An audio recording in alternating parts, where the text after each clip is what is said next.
आदिल साहब, नीचे कोई खातून आई है, आपसे मिलना चाहती हैं वो। कौन खातून और किस लिए? उनका नाम सानिया है, कहा कोई जरूरी बात करनी है।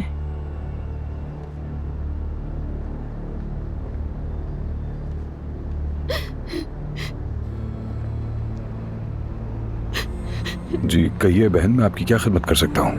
मैंने यहाँ सब लोगों से पूछा, सबने मुझे एक ही बात कही, आदिल दमीर खान के अलावा कोई मदद नहीं कर सकता।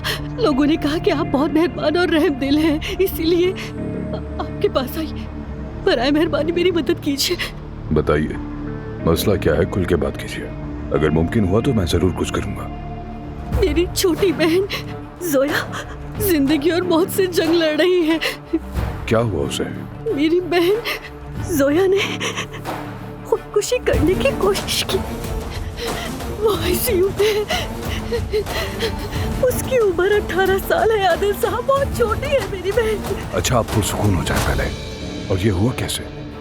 वो शादी करने वाली थी,